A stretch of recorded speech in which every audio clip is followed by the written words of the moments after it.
had this panel is to redevelop solidarity between the global south, where Africa is based, and our brothers and sisters and sympathizers in the global north, the US, the good citizens and great citizens of this country and other parts of Europe. Because sometimes there's a misconception about what is actually wrong with Africa, even from here, to the extent that sometimes you find our black brothers very comfortable with African dictators simply because our white brothers hate African dictators. And as a result, the Africans, of course, are overburdened by our black brothers who love Mugabe, who love all the dictators on the continent, simply because George Bush hates them. But the African people suffer the same thing. So I am going to also take you to the next person, who is Miss Valentine, Eben, his name is Sphinx, who is going to tell us about what our own little independent media. Okay, cool. No, I think it requires some kind of mechanical movement. It's up there. That I have no idea how to work with. That's what that is? So, Sphinx is going to tell us about what our own little idea of new media is doing on the continent of Africa, or independent media, to portray Africa the different way from what you see on CNN and all of that kind of media, the mainstream media that is here. So, since you can come take the stage, let me warn you, it's 10 minutes. Don't behave like you're wrong.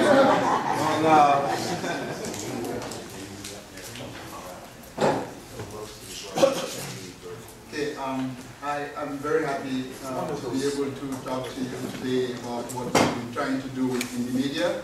And again, before I continue, I'd like to say up front that in all the excitement and preparation for today, I passed the whole night in a discussion almost similar, so I never really put together the kind of material I wanted to present here.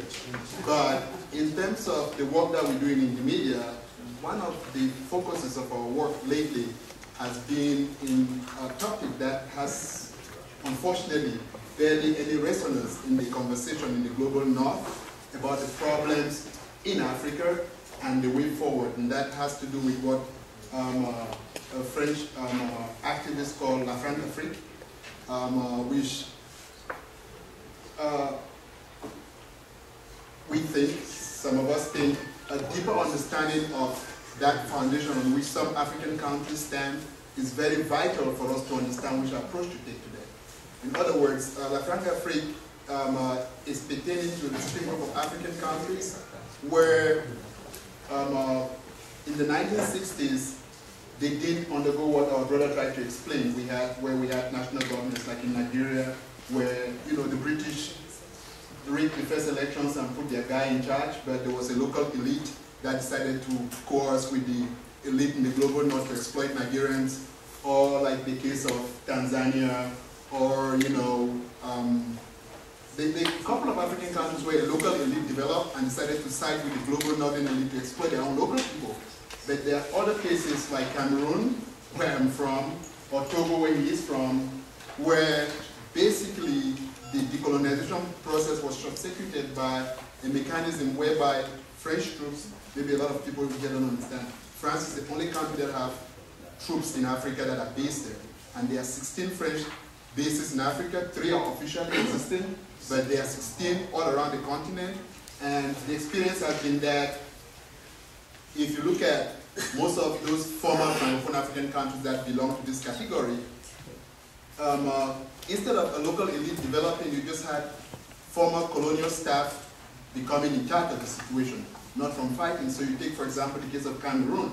So you had Omyobe, Felix Moumier, they led the independent movement. All of them were assassinated, and the former colonial staff, Aïdjo, was made president, and his immediate assistants were 2 of the French colonels that were fighting the decolonization movement, and they helped take out the entire movement. So you have a situation where the guy who is now the president of Cameroon was one of the people who participated in the symbolic marches in Paris against independence. So he doesn't have any history of fighting for independence in Cameroon He doesn't have any framework. He was just a stooge. They put him there because he belonged to the system. Or you have a case like Togo, whom our brother will be talking more, where Olympio was voted like the first person after independence, and the French said, no, we don't like him. And it was as simple as that. And the first coup against him by Yadema, who was a French officer in the French colonial army, Olympio ran into the American embassy, and the French ambassador called the American ambassador and said, this is a local matter, you don't need to get involved in, tell that guy to leave the embassy. And the president of Togo was kicked out of the American embassy in Togo by the American ambassador on the request of the French ambassador. And the French military officer who became the president, Yadema, took him and then they stabbed him and killed him and his family after that. We have the case of Central African Republic. The first leader of the Central African Republic movement, just on the eve of independence, was blown up in his plane.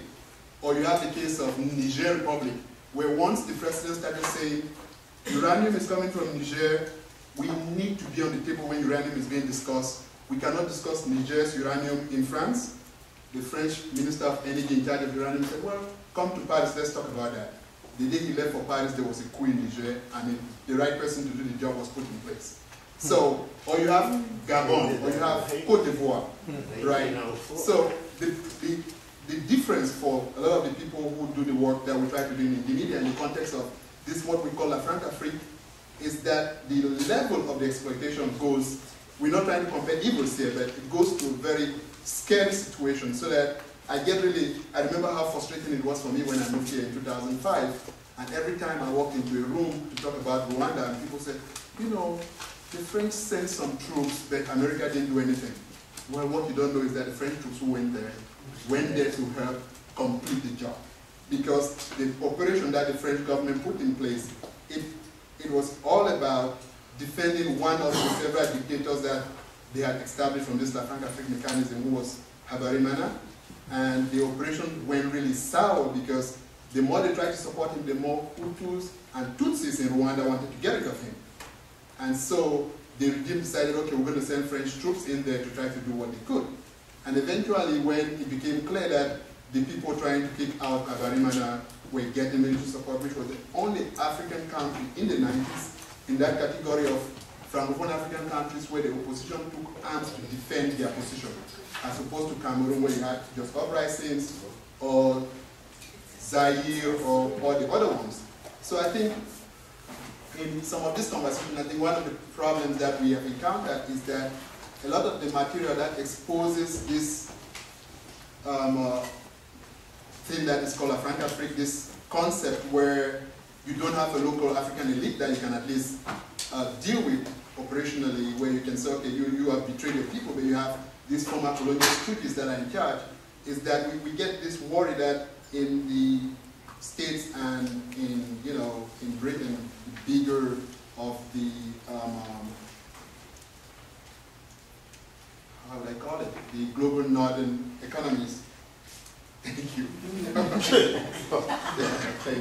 In these countries, we have a feeling that there's not that much information about this activity. So it becomes very frustrating, for example, when I listen to somebody analyzing Nigeria the same way they analyze Gabon or Congo.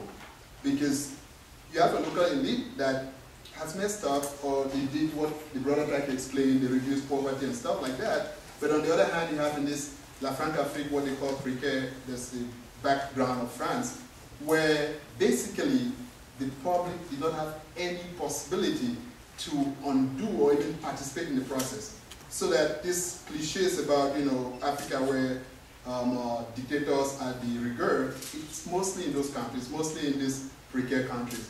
So I'm sorry that I've rambled a bit, but I hope that in the conversation we'll be able to get a bit more specific about how this works and how that fits in the context of what is going on.